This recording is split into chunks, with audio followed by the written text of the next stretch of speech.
If you get emotional every time life pushes you, life controls you, and life will push you. It will test your patience in traffic. It will test your pride in conversations. It will test your confidence in silence. It will test your strength when things don't go your way. A single message, a single comment, a single look from someone you care about, and suddenly your mood shifts, your chest tightens, your thoughts spiral. Now your entire day is different. That's how subtle it is. That's how power slips away. Most people think strength means reacting fast, speaking up, defending yourself, proving a point, winning the moment. But real strength is quieter than that. Real strength is when you feel everything and still choose not to be controlled by it. Being unbothered doesn't mean you don't care. It doesn't mean you're cold. And it doesn't mean you're passive. It means your inner state is no longer at the mercy of external events. That is power. Because here's the truth. Life will not stop testing you. People will misunderstand you. Plans will fall apart. Someone will disrespect you. Something will not go the way you expected. The question is not whether you will be tested. The question is, will you stay centered when you are? In this audiobook, we are not going to teach you how to avoid pressure. We are not going to promise a life without conflict, and we are definitely not going to encourage you to suppress your emotions. Instead, we are going to train something far more valuable. We are going to train your response.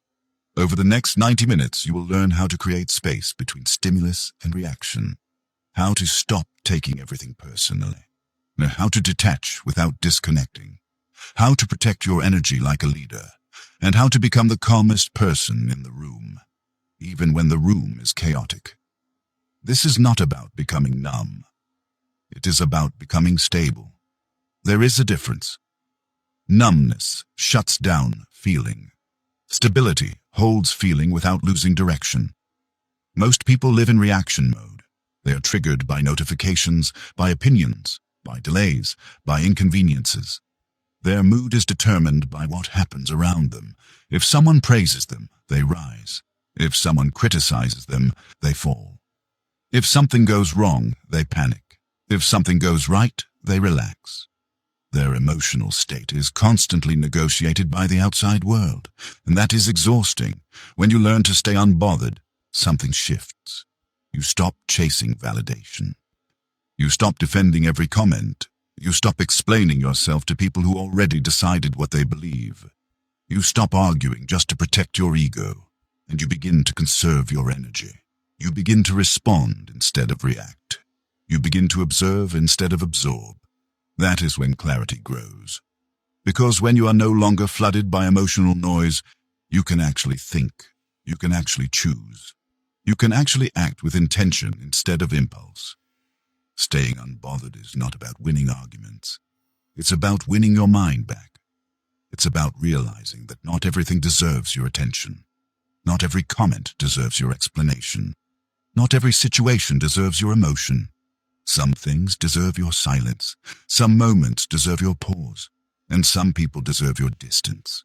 You will still feel anger. You will still feel disappointment. You will still feel frustration. You are human. But you will no longer let those feelings dictate your behavior. That is the difference between maturity and impulse, between leadership and chaos, between power and weakness. Throughout this journey, each chapter will challenge a common emotional habit that keeps you reactive. We will examine the need to be understood, the urge to defend yourself, the addiction to closure, the discomfort of silence, the fear of being judged, and one by one we will dismantle them. Not through hype, through awareness, through discipline, through practice. Because calm is not a personality trait, it is a trained response. And when you train it long enough, something powerful happens.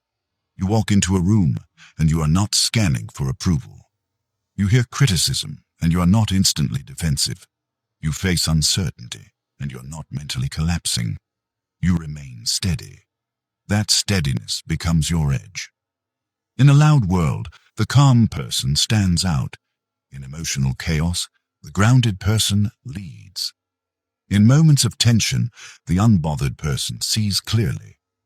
That can be you, but only if you decide that your internal world matters more than external noise. Only if you decide that your peace is not for sale. Only if you decide that not every test deserves your reaction. This is your training, not to be cold, not to be distant, but to be in control. So take a breath, slow down your thoughts, and prepare to learn how to stay unbothered, even when life tries its hardest to move you. Let's begin. Chapter 1. Stop taking everything personally. Someone doesn't reply to your message. Your mind fills in the gap. They're ignoring me. They don't respect me. I said something wrong.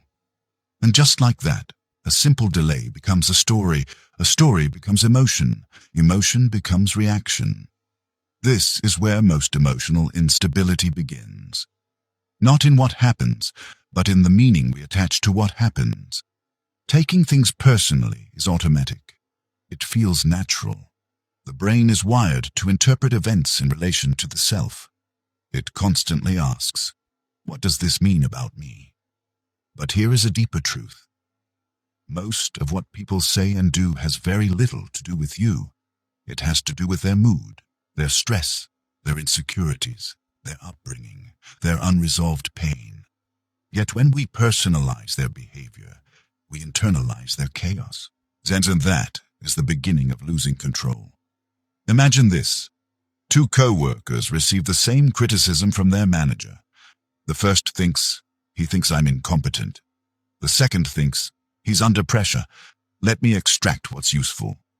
Same words, different interpretation, different emotional outcome.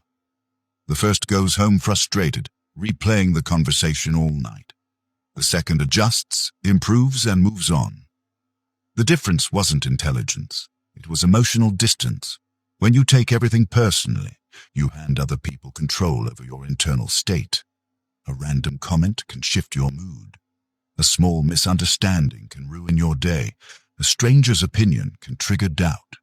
And life becomes a series of emotional negotiations. But when you stop personalizing everything, something powerful happens. You observe instead of absorb. You begin to realize that someone's tone is about their day, not your worth.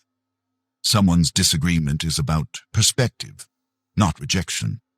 Someone's silence is about their priorities, not your value. This shift does not happen overnight. It requires conscious awareness. Here is a practical exercise. The next time you feel triggered, pause and ask yourself, what else could this mean? Force your mind to generate at least 3 alternative explanations that have nothing to do with you. Maybe they're tired. Maybe they misunderstood. Maybe they're distracted. This simple mental habit weakens emotional impulsiveness. It inserts logic where ego usually dominates, because most emotional reactions are ego-based.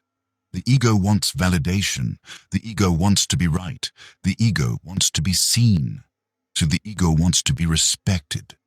And when it doesn't get those things, it reacts. But maturity begins when you realize something uncomfortable. Not everything requires your defense. Not everything requires your explanation. Not everything requires your emotion. There is strength in selective engagement. A calm person does not respond to every invitation to react. Let's go deeper. Why do we take things personally in the first place? At its core, it's about identity. When someone criticizes your idea, you hear criticism of your intelligence. When someone questions your decision, you hear doubt about your capability. When someone ignores you, you hear rejection of your presence. You merge action with identity. And when identity feels threatened, emotion spikes. To stay unbothered, you must separate behavior from self-worth. You are not your last mistake. You are not someone's opinion. You are not defined by one moment. When you understand this intellectually and emotionally, reactions soften. There is a story about a senior executive who rarely reacted in meetings, even when challenged aggressively. One day, a junior employee asked him how he stayed so composed. He answered simply, "If I reacted to every tone in this room, I would never make decisions. I listen for information, not emotion." That's the difference. He filtered signal from noise. When someone raised their voice, he didn't interpret it as disrespect. He interpreted it as intensity. When someone criticized a plan, he didn't hear attack. He heard data. He separated content from ego. That separation is a skill, and like any skill, it can be trained. Start small. If someone cuts you off in traffic, and instead of thinking, "They disrespected me," think, "They're in a hurry." If someone doesn't invite you, instead of thinking, "They excluded me," think, "It wasn't about me." Will this always be true? Not necessarily. But here's the important part. Even if it is about you, reacting emotionally rarely improves the situation. It only transfers instability from them to you. Staying unbothered is not about being naive. It's about being strategic with your emotional energy. Every time you choose not to personalize something, you conserve strength. You keep your nervous system steady. You maintain clarity. And clarity is power. Chapter 2. Build the space between feeling and reaction. There is a moment, small, almost invisible, between what happens and how you respond. Most people never notice it. Someone says something sharp. Your chest tightens. Words rise to your mouth, and before you think, you react. That entire process can happen in less than a second. But inside that second is your power. When you don't control that space, your reactions are automatic, instinctive, emotional, and often regrettable. When you train that space, your responses become deliberate, calm, strategic. The difference between reacting and responding is time. Reaction is immediate. Response is intentional. And the ability to create even a few seconds of space between emotion and action can change the direction of your life. Think about the last time you regretted something you said. Chances are it wasn't planned. It was triggered. An argument escalated. A tone felt disrespectful. An assumption felt unfair. So you fired back. Maybe you raised your voice. Maybe you sent a message you later wished you hadn't. Maybe you shut down completely. All because there was no pause. The nervous system is designed for survival, not for leadership. When it perceives threat, even social threat, it prepares you to defend yourself.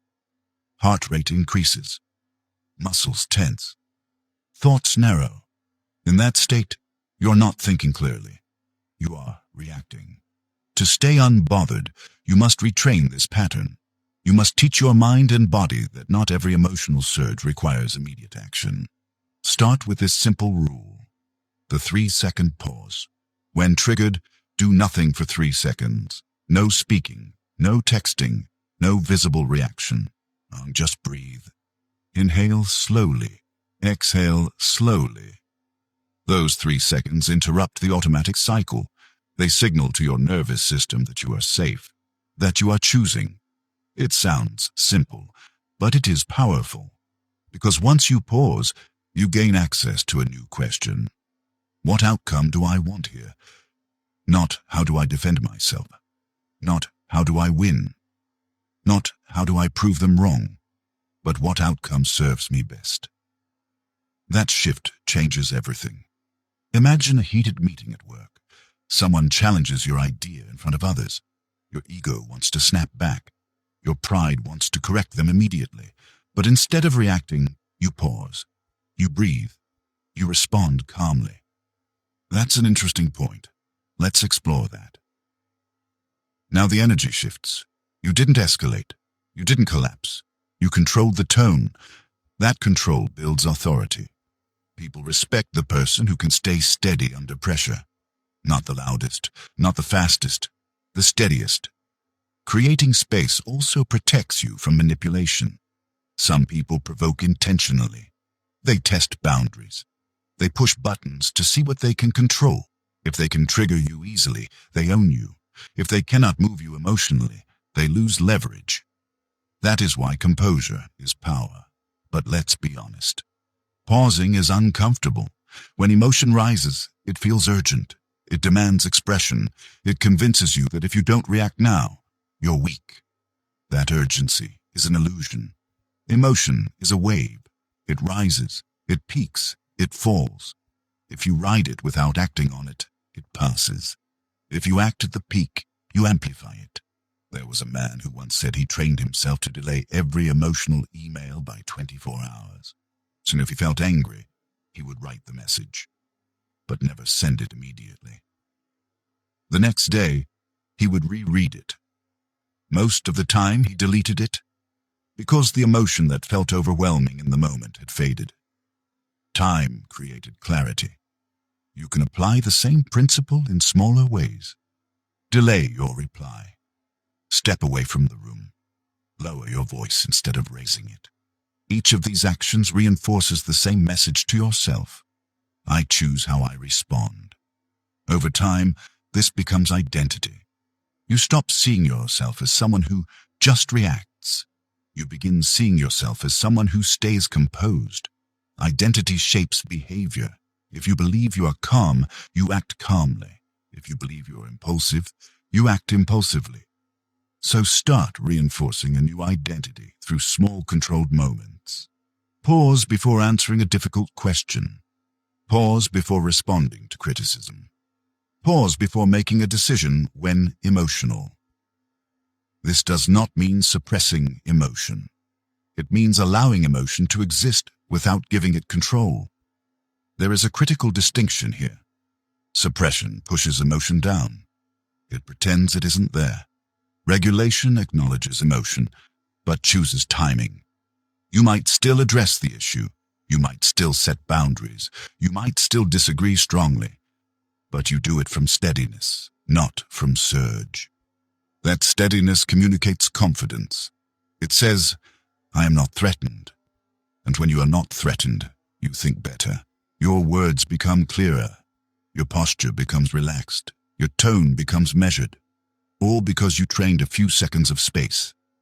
Life will continue to test you. People will continue to say things that challenge you. Situations will continue to surprise you. You cannot control the trigger, but you can control the gap. And inside that gap lives your discipline. Inside that gap lives your power.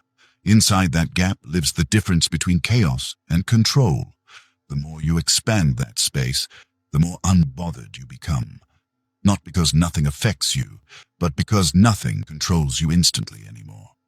And that is the beginning of emotional mastery. Chapter 3. Let people misunderstand you. One of the strongest emotional triggers in life is this: being misunderstood. Someone misinterprets your intentions. Someone assumes something about you that isn't true. Someone forms an opinion without knowing the full story. And something inside you tightens. You want to clarify, you want to correct, you want to defend yourself, because misunderstanding feels like injustice. But here is a difficult truth. If you need everyone to understand you in order to stay calm, you will never stay calm. There will always be people who see you through their own lens, their experiences, their biases, their insecurities, their expectations, and you cannot control that lens. Trying to control it will exhaust you.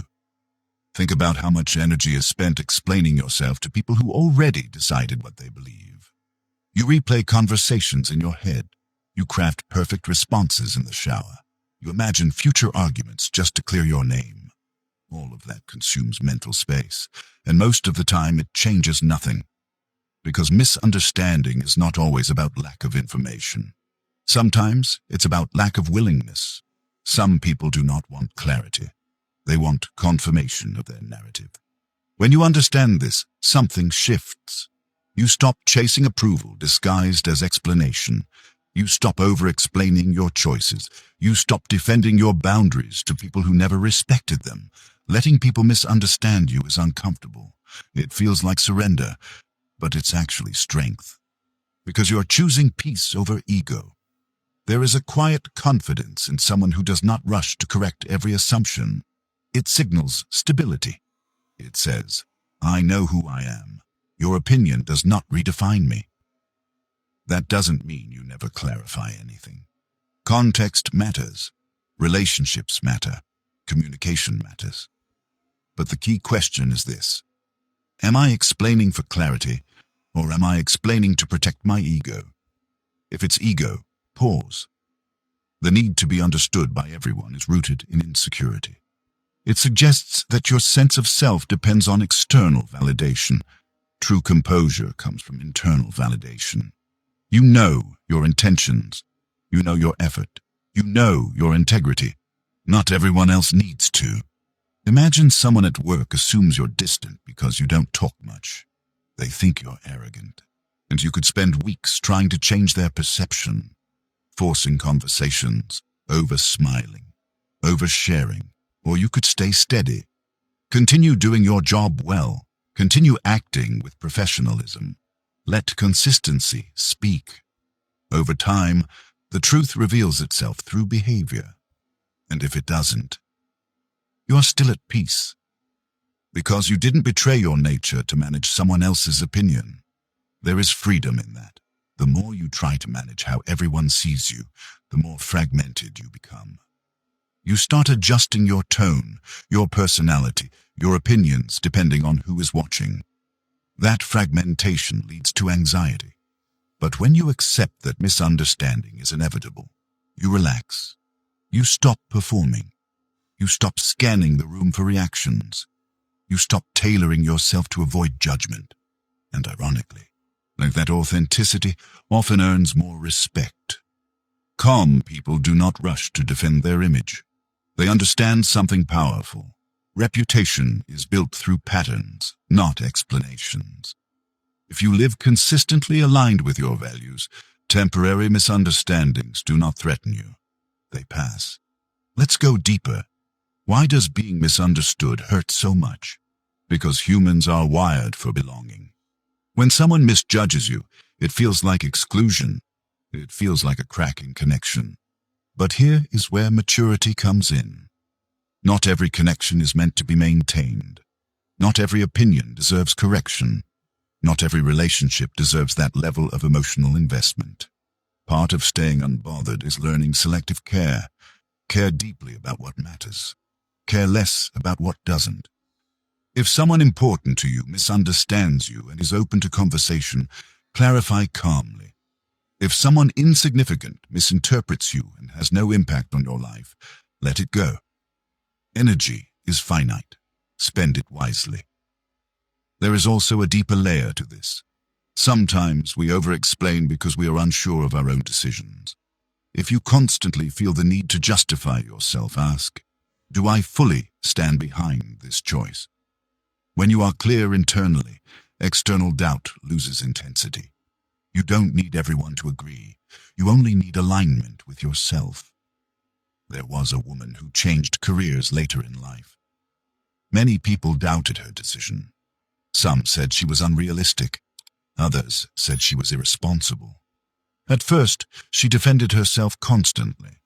She tried to convince everyone that she had a plan. Eventually, she stopped explaining. She focused on learning, on building, on improving. Years later, the same people who questioned her praised her courage. But by then, she no longer needed their validation. She had already built her confidence internally. Letting people misunderstand you requires trust. Trust in your character. Trust in your path. Trust in time. Not every accusation needs a response. Not every rumor needs correction. Not every criticism needs confrontation. Sometimes silence is not weakness. It is discipline. It says, I do not need to argue my existence. When you reach that point, emotional triggers weaken. You are no longer easily disturbed by opinions. You're no longer shaken by assumptions. You are no longer desperate to control perception. You move differently, more grounded, more centered, more unbothered. And that stability becomes magnetic. Because in a world obsessed with image management, the person who is secure enough to let misunderstandings pass stands out. Not loud, not defensive, just steady. And steadiness is power. Chapter 4. Master the art of emotional detachment. Detachment is often misunderstood. People hear the word and think it means cold, distant, uncaring, emotionless. But true emotional detachment is none of those things. It is the ability to feel without being ruled. It is the ability to care without clinging. It is the ability to engage without losing yourself. Most people don't suffer because they feel emotions. They suffer because they fuse with them. Anger comes, and they become anger. Jealousy comes, and they become jealousy. Disappointment comes, and they become disappointment. There is no separation. When emotion equals identity, stability disappears. Emotional detachment begins with one simple realization. You are not your emotions. Emotions are experiences passing through you. They are signals, information, waves. But they are not your core. Imagine standing on a beach watching waves hit the shore. Some waves are small, some are powerful, some are chaotic, but the ocean itself remains. You are the ocean. Your emotions are the waves. When you identify with every wave, you're constantly thrown around. When you observe the wave, you remain steady. That is detachment. Let's make this practical. You feel anger rising during a disagreement. Instead of saying, "I am angry," say internally, "Anger is present." That subtle language shift creates psychological distance. "I am angry" feels permanent, personal, identity-based. Anger is present feels temporary, observable, manageable. You are witnessing the emotion instead of becoming it. This skill changes how you experience conflict. Without detachment, conflict feels threatening, personal, emotional. And with detachment, conflict becomes data. You analyze tone, words, context. You ask, what is actually happening here? Not, why am I being attacked? This shift reduces emotional intensity immediately. There is a story of a martial artist who was known for never reacting emotionally during sparring. When asked how he stayed so calm under pressure, he explained, "I don't see the opponent as an enemy. I see movement. I respond to movement." He removed the personal narrative. He didn't think, "He's trying to hurt me." He thought, "There is motion. I will adjust." Emotional detachment works the same way. Instead of thinking, "They disrespected me," you think, "There was a tone I didn't like." Instead of, "They betrayed me," you think, "Their behavior didn't align with my expectation." It sounds subtle, but it transforms the experience. Detachment also protects you from emotional overinvestment. When you attach your happiness to one outcome, one person, one validation, your peace becomes fragile. If it goes well, you're elevated. If it goes wrong, you collapse. Detachment allows you to pursue goals intensely, without attaching your identity to the result. You can want something deeply. You just don't let it define your worth. There is power in wanting without needing. Neediness creates anxiety. Detachment creates calm effort. You try your best, you prepare, you show up fully, and if it doesn't work out, you adjust. Not because you don't care, but because your identity is not on trial. One of the hardest areas to practice detachment is in relationships. When someone withdraws, ignores, or changes behavior, the instinct is to chase clarity, to demand explanation, or to seek reassurance. But chasing intensifies instability. Detachment says, "I will communicate once, I will observe, and I will decide accordingly." It replaces desperation with self-respect. It doesn't mean you don't care about the person. It means you care about your emotional stability too. Another form of detachment is detaching from immediate emotional gratification. When you're stressed, you might want to vent instantly. Post something, send a message, make a dramatic decision. Detachment asks you to wait. It asks, will this action help long term? If not, you pause. That pause protects your future self. Emotional detachment is not suppression. Suppression pushes emotion down and pretends it doesn't exist. Detachment acknowledges emotion fully, but chooses when and how to act. You can feel anger and choose calm words. You can feel disappointment and choose constructive action. You can feel hurt and choose dignity. That is mastery. The more you practice detachment, the more stable you become. You stop being dragged into every emotional exchange. You stop absorbing other people's moods. You stop feeling obligated to match energy. Someone raises their voice. You lower yours. Someone reacts dramatically. You stay steady. Someone tries to provoke. You remain composed. That contrast creates authority, because in a reactive world, the non-reactive person appears powerful. Detachment also improves decision-making. Strong emotions narrow perception. They create tunnel vision. When detached, you see broader patterns. You think longer term. Instead of asking, "How do I win this moment?" you ask, "What outcome serves me best?" That perspective prevents impulsive choices. It prevents regret. And most importantly, it builds internal trust. When you know you won't sabotage yourself emotionally, confidence grows. You trust your reactions. You trust your patience. You trust your control. That trust reduces anxiety dramatically, because anxiety often comes from fearing your own instability. When you master detachment, you no longer fear emotional waves. You know they will pass. You know you can handle them. You know you won't collapse into them, and that knowledge makes you calm. Detachment is not about disconnecting from life. It's about engaging life without losing yourself. You still feel joy. You still feel excitement. You still feel love. But you don't cling. You don't panic. You don't spiral. You remain centered. And that center becomes your anchor when life tests you. The goal is not to eliminate emotion. The goal is to remain bigger than it.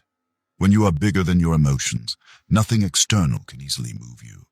You are no longer tossed by every wave. You stand grounded, present, unbothered.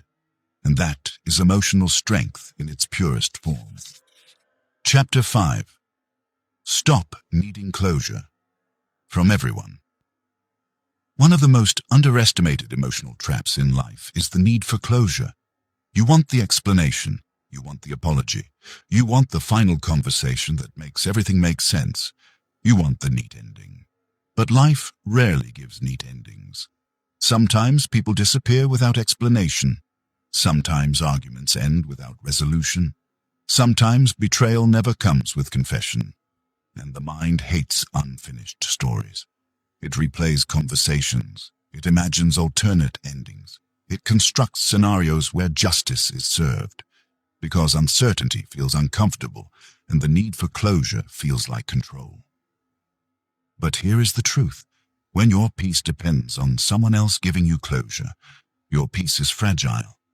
Closure is not something others grant you. It is something you decide. Think about how much emotional energy is spent waiting for an apology that may never come. You wait for them to realize what they did. You wait for them to admit fault. You wait for acknowledgement. Meanwhile, your mind is stuck. You're mentally tied to someone who has already moved on. That attachment drains stability. Staying unbothered requires a shift. You stop waiting for others to validate your experience. You validate it yourself. You say, "That hurt. That was unfair. That wasn't aligned with my values." And then you decide what to do next, without needing them to agree.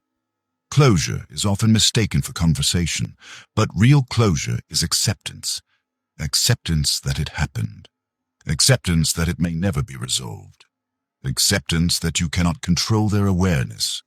When you reach acceptance, the emotional charge decreases, till you no longer feel the urgency to revisit the past. You release the expectation of repair. This doesn't mean you ignore boundaries.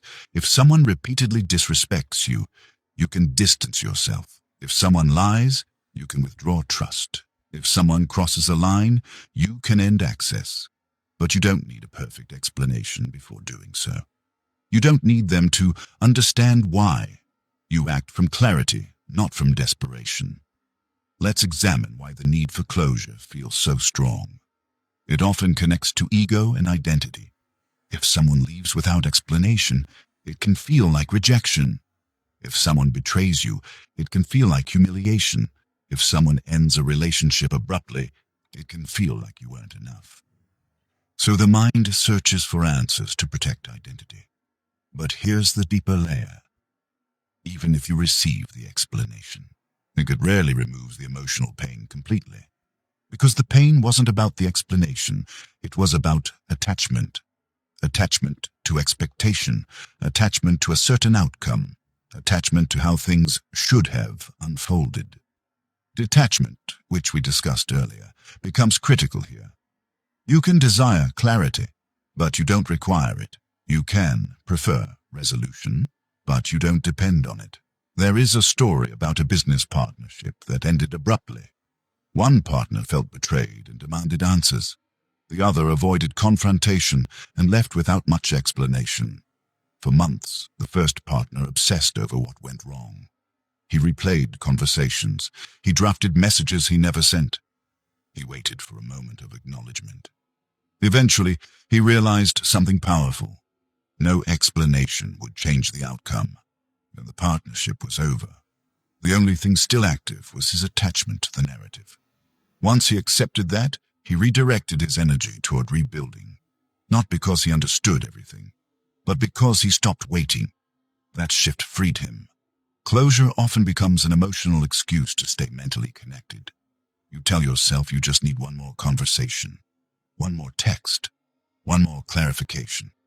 But what you often need is a decision to move forward, even without all the answers. Life tests you in moments of ambiguity. Can you stay steady without certainty? Can you accept that not everything resolves cleanly? Can you release without a dramatic ending? This is emotional maturity. You stop chasing final chapters written by other people. You write your own continuation. Thus another important layer. Not every situation deserves deep emotional analysis. Sometimes people act from their limitations. Sometimes they lack communication skills. Sometimes they avoid accountability. Understanding that does not require you to fix them. It requires you to adjust your proximity. Distance can be closure. Silence can be closure. Acceptance can be closure. There is strength in saying, "I don't need an explanation to move on," because that statement reflects internal authority. It says your life is not paused waiting for someone else's awareness. When you stop needing closure, you reduce emotional vulnerability dramatically. You no longer chase those who pull away. You no longer beg for clarity from those who refuse to communicate. You no longer stay attached to unresolved endings. You accept, you adapt, you continue. This mindset also prevents overreaction. When someone disappoints you, instead of spiraling into confrontation, you observe patterns. Is this consistent behavior? Is this aligned with what I want around me? Then you decide calmly. You do not demand explanation for every disappointment. You evaluate and adjust. Staying unbothered does not mean you never feel hurt. It means you don't let unresolved situations trap you. It means you don't surrender your future to past confusion. You can acknowledge pain without replaying it. You can learn without obsessing. You can release without revenge. That is closure. Self-created, quiet, final. When you master this, emotional independence grows. You're no longer waiting for apologies to feel worthy. You are no longer waiting for explanations to feel stable. You are no longer waiting for perfect endings to move forward. You decide, and that decision restores power. Life will not always give you neat conclusions, but it will always give you the opportunity to choose your next step. Choose it calmly. Choose it without resentment. Choose it without needing permission, and you will remain unbothered, even when the story doesn't end the way you expected. Chapter 6. Become comfortable with discomfort. Most emotional reactions are not caused by the situation itself. They are caused by discomfort. Discomfort of being criticized. Discomfort of being ignored. Discomfort of uncertainty. Discomfort of not being in control. And because discomfort feels unpleasant, the instinct is to eliminate it immediately. You argue to remove tension. You explain to remove misunderstanding. You react to remove pressure. But in doing so, you often create more instability. The ability to stay unbothered depends largely on one skill: your tolerance for discomfort. If you cannot tolerate discomfort, you will always react. If you can sit inside discomfort without collapsing, you become powerful. Think about physical training. When someone starts lifting weights, the muscle burns, it shakes, it resists. So if they stop the moment discomfort appears, growth never happens. But if they endure the tension briefly, strength develops. Emotional growth works the same way. The discomfort of being misunderstood, the discomfort of silence in an argument, the discomfort of not defending yourself immediately. These moments feel intense, but they are training. When you resist the urge to react, you're building emotional muscle. Let's break this down practically. You are in a conversation. Someone challenges your opinion publicly. Your body reacts first. Heart rate increases.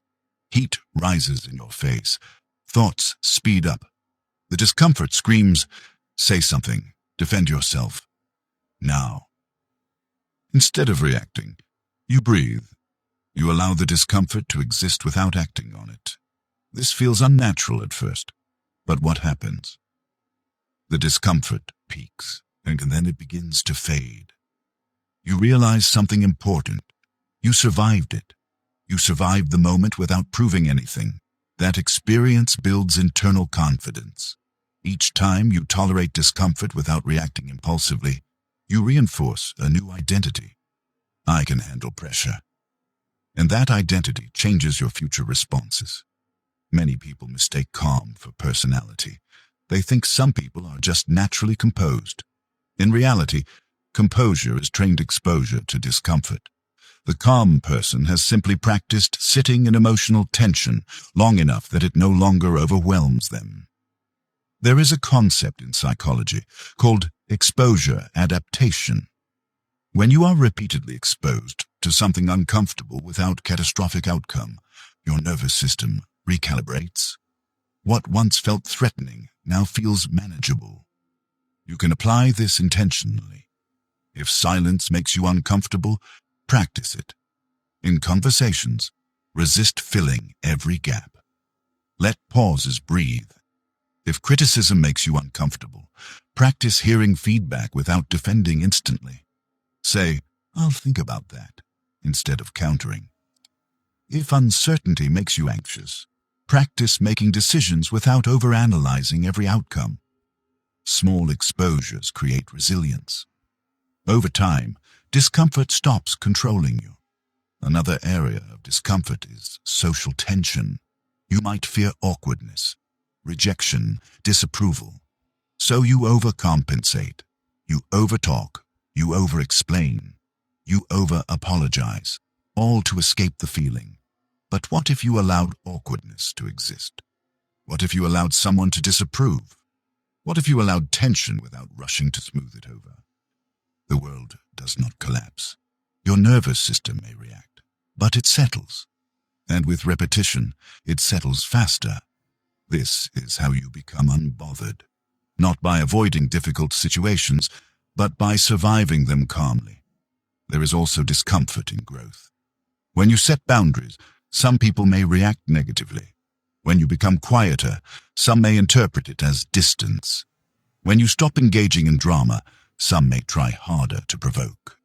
That social friction is uncomfortable, but it is also proof that you are changing patterns. Staying unbothered sometimes means tolerating temporary discomfort for long-term peace. You may feel misunderstood. You may feel tension. You may feel the urge to revert to old reactive habits. But if you endure that discomfort, stability becomes your new normal. Discomfort is not danger. It is simply unfamiliarity. Your brain labels unfamiliar emotional states as threat, but when you repeatedly sit with them, they become familiar. And familiarity reduces fear. Another powerful exercise is physical discomfort training. Cold showers, intense workouts, breath control exercises. Why do these help emotionally? Because they teach you to stay calm while your body experiences stress. You learn that discomfort does not equal catastrophe. You learn that you can breathe through intensity. That skill transfers into emotional situations. When someone speaks harshly, it feels like cold water. But instead of flinching, you breathe. Instead of reacting, you regulate. Instead of escalating, you steady yourself. Discomfort becomes manageable. There is a quiet pride in knowing you can handle emotional heat. You don't need to escape it. You don't need to fight it. You can endure it, and endurance creates freedom. Because when discomfort no longer terrifies you, people lose the ability to control you through pressure. They cannot easily provoke you. They cannot easily intimidate you. They cannot easily destabilize you. You become grounded. This doesn't mean you enjoy discomfort. It means you are not threatened by it, and that distinction changes everything. Life will test you through discomfort, delays, criticism, conflict, loss. You cannot eliminate these experiences, but you can expand your capacity to handle them. The more you expand that capacity, the less reactive you become. The less reactive you become, the more unbothered you feel. And the more unbothered you feel, the more powerful you appear. Because true strength is not loud, it is the ability to remain steady when things feel uncomfortable. That steadiness is built in moments where you choose endurance over impulse. And each time you make that choice, your emotional foundation becomes stronger. Stronger than tension, stronger than pressure, stronger than discomfort itself. And when discomfort no longer moves you, life's tests lose their intensity. You stay centered, unshaken, unbothered. Chapter 7. Stop needing to win. Every argument. There is a subtle addiction that keeps many people emotionally unstable. The need to win, not just in competition, not just in business, but in conversations. Someone disagrees with you. You feel tension. You prepare your defense. Because losing an argument feels like losing status. It feels like weakness. It feels like surrender. It feels like defeat. But here is the reality. Winning arguments often costs peace. Every time you insist on proving a point, you escalate energy. You tighten posture. You sharpen tone. You narrow your thinking to, how do I defeat this? And in that state, your nervous system is activated.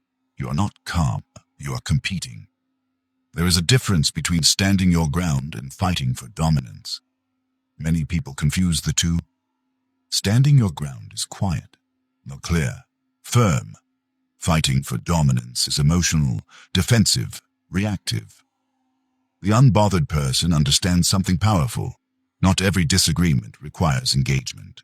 Sometimes the strongest move is strategic disengagement. Let's examine what really happens in arguments. Very few arguments are about facts.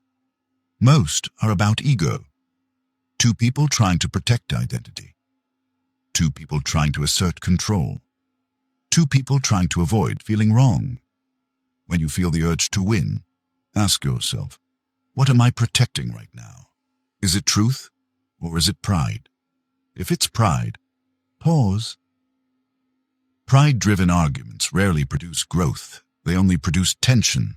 There's a calm confidence in someone who can say, I see your point, or we can disagree, or even, let's leave it there. That response does not signal weakness. It signals control, because you're choosing not to be pulled into unnecessary emotional exchange. Consider a scenario. A colleague misrepresents your idea in a meeting. You could interrupt sharply and correct them in front of everyone. Or you could wait, respond calmly, and clarify without hostility. Both approaches address the issue, but only one preserves composure. People remember tone more than content. If you maintain steady tone under pressure, you build authority. If you react emotionally, even if you are correct, you weaken perception. Staying unbothered sometimes means accepting that someone else will feel right in the moment. and that is fine. You don't need to correct every narrative immediately. You don't need to dominate every discussion. You don't need the last word. The last word rarely determines long-term respect. Consistency does. Calm does. Composure does. There is also a psychological layer here. When you argue intensely, you reinforce emotional reactivity in your brain. The more you fight, the easier it becomes to fight again. But when you choose restraint, you strengthen emotional regulation. Each restrained reaction builds discipline. Another important truth: you cannot reason someone out of a position they didn't reason themselves into. Some arguments are not logical. They are emotional attachments disguised as logic. Trying to win those debates drains energy. If someone is committed to misunderstanding you, debating them rarely changes that. Instead, you decide how much energy the situation deserves. You evaluate. Is this discussion productive, or is it escalating for ego? If it's ego, disengage. That does not mean avoiding all conflict. And some conversations require firmness. Some boundaries require clarity. But firmness does not require aggression. You can be direct without being reactive. You can say, "I disagree. That doesn't work for me. Let's move forward." Without raising volume, without escalating tone, without internal chaos. This calm directness often disarms others because emotional escalation requires two participants. If one person remains steady, intensity decreases. There's also wisdom in letting others think they've won. If the outcome does not truly impact your life, why fight? If someone insists on a small detail being correct, and it doesn't matter long term, let it go. Energy is limited. Spend it where it changes something meaningful. Winning an argument rarely changes your life trajectory. Maintaining emotional stability does. When you release the need to win every exchange, something surprising happens. You become lighter. Conversations feel less like battles. Disagreements feel less threatening. Criticism feels less personal. Because you are no longer viewing interaction as competition, you're viewing it as information exchange. And information does not threaten identity. It informs it. There is strength in quiet certainty. You don't need to shout your correctness. You don't need to dismantle every opposing viewpoint. You know what you stand for. And that is enough. Over time, people notice. They notice that you don't get pulled into drama. They notice that you don't escalate unnecessarily. They notice that your tone remains even. That steadiness builds quiet influence. Ironically, when you stop trying to win, you gain more respect. Because people trust those who are not emotionally volatile. People feel safe around those who do not turn disagreement into war. The unbothered person does not fear being wrong. They see being wrong as growth. They see disagreement as perspective. They see conversation as collaboration, not combat. Life will offer many opportunities to argue. Online, at work, in relationships, you can accept every invitation, or you can choose selectively. Ask yourself, does this need my energy? Does this change anything meaningful? Does this align with my long-term stability? If not, step back. Let silence close the exchange. Let maturity override ego. Let calm override impulse. Because at the end of the day, the goal is not to win every argument. The goal is to win your emotional control. And sometimes, the way you win that control is by choosing not to fight at all. That choice is power. Quiet, controlled, unbothered. Chapter 8. Protect your energy. Like a leader, your emotional stability is directly connected to one thing: energy, not time, not intelligence, not even opportunity. Energy, how much of it you have, where you spend it, who you give it to. Most people are not emotionally unstable because life is overwhelming. They are unstable because their energy is scattered. They give attention to every notification, every comment, every disagreement, every piece of drama. And attention is life force. Where attention goes, energy flows. If your attention is constantly pulled outward, your internal state becomes fragile. You wake up calm. Then you check your phone. A message irritates you. A headline frustrates you. A comparison triggers you. Before the day even begins, your energy is leaking. To stay unbothered, you must become selective. Leaders understand this instinctively. They do not respond to everything. They do not attend every debate. They do not involve themselves in unnecessary emotional exchanges. They guard their focus. Because focus fuels clarity, and clarity fuels calm. Imagine your energy as a limited daily budget. Every reaction costs something. Every argument costs something. Every mental replay of a past conversation costs something. If you overspend emotionally in the morning, you are depleted by afternoon. Then small inconveniences feel bigger than they are. Emotional control weakens when energy is low. This is why protecting your energy is foundational. Start by observing where your energy drains most. Is it social media? Is it certain people who constantly complain? Is it internal overthinking? Is it news cycles? Not everything deserves your emotional investment. One of the strongest habits you can build is controlled input. Limit unnecessary exposure. You do not need constant updates. You do not need to read every comment. You do not need to participate in every debate. When you reduce external noise, internal calm increases. Silence is restorative. Another major energy leak is emotional rumination. You replay what someone said. You imagine what you should have said. You rehearse future scenarios that may never happen. All of this consumes mental bandwidth. Ask yourself, is this thought productive? If not, redirect. Not through force, but through focus. Shift to a task. Shift to physical movement. Shift to something tangible. Leaders operate from intentional focus.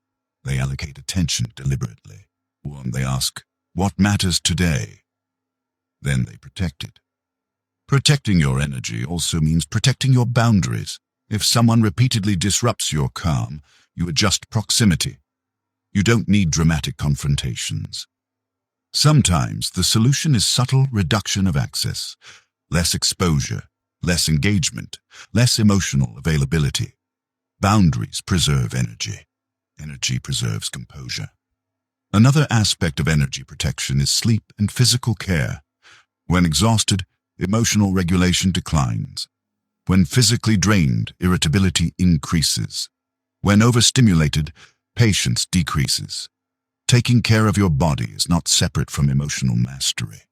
It supports it. Calmness requires physiological stability. Breathing practices also play a major role. When stressed, breath shortens. When breath shortens, tension rises. When tension rises, reactions intensify. Slow breathing signals safety to the nervous system.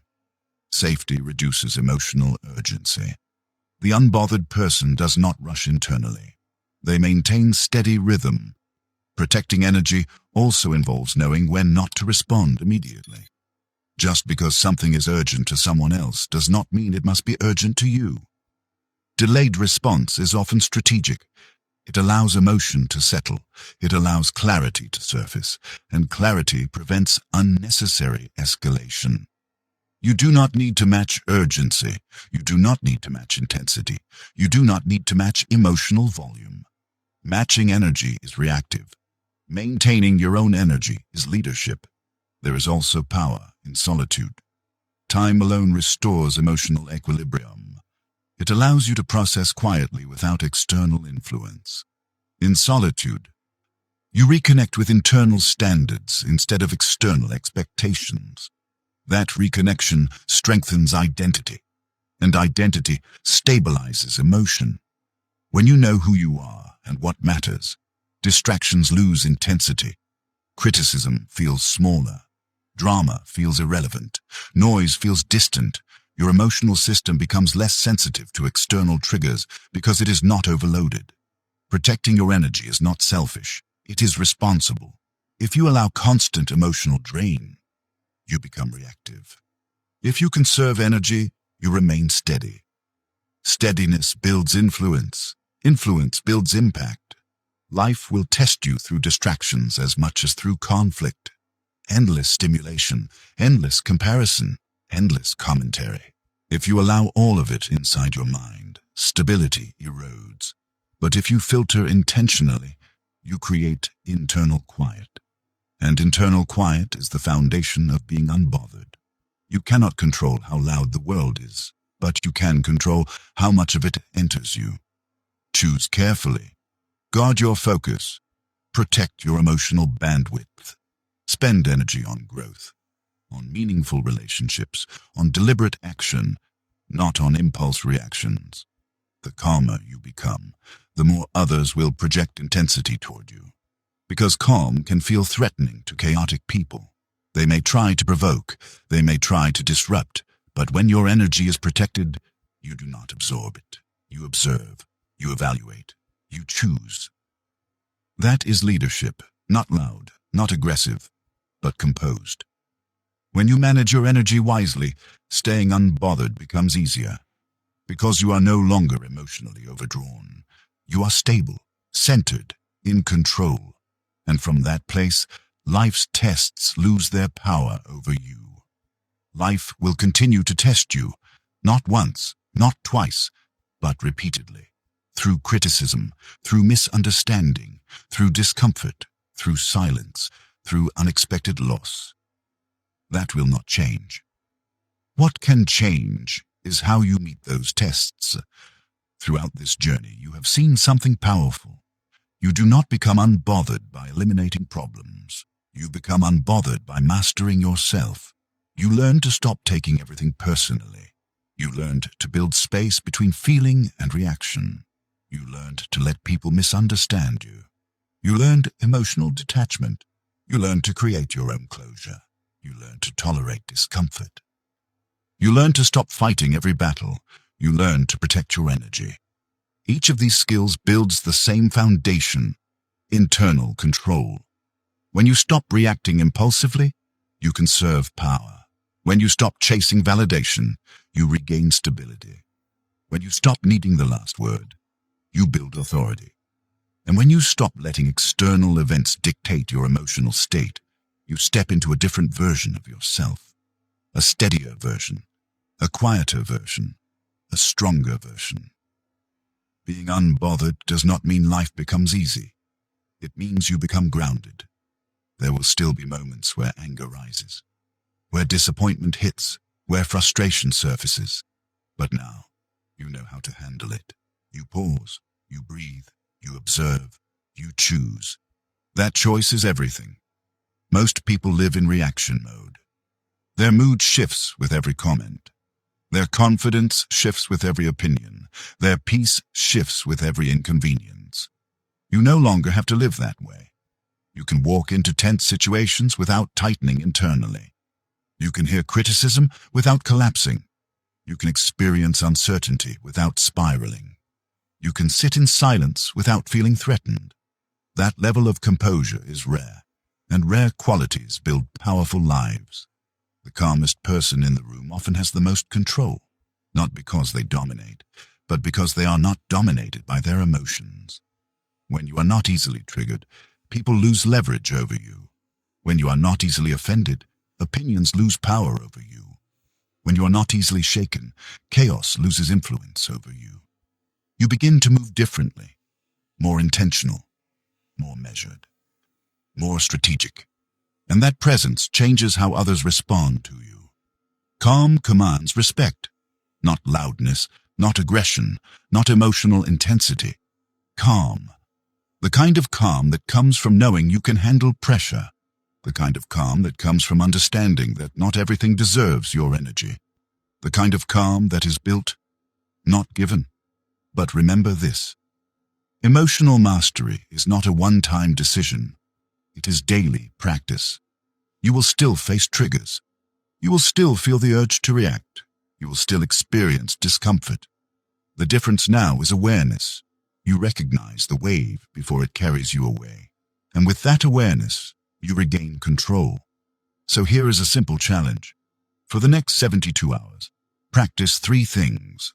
First, Pause before reacting, even if it's just 2 seconds. 1 second. Allow one misunderstanding to exist without correcting it immediately.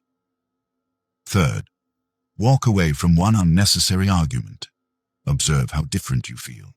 Observe how much energy you conserve. Observe how much calmer your mind becomes.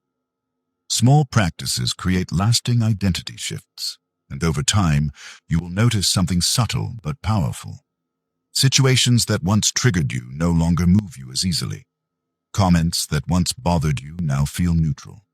Silence that once felt uncomfortable now feels stable. You will realize that life still tests you, but it no longer controls you. That is freedom, not freedom from problems, but freedom from emotional captivity. When you reach that point, you stop chasing external peace. You embody internal peace. And internal peace is unshakable. Carry this with you, not as motivation, but as discipline, not as inspiration, but as identity. Become the person who does not react impulsively. Become the person who does not argue unnecessarily. Become the person who does not chase explanations.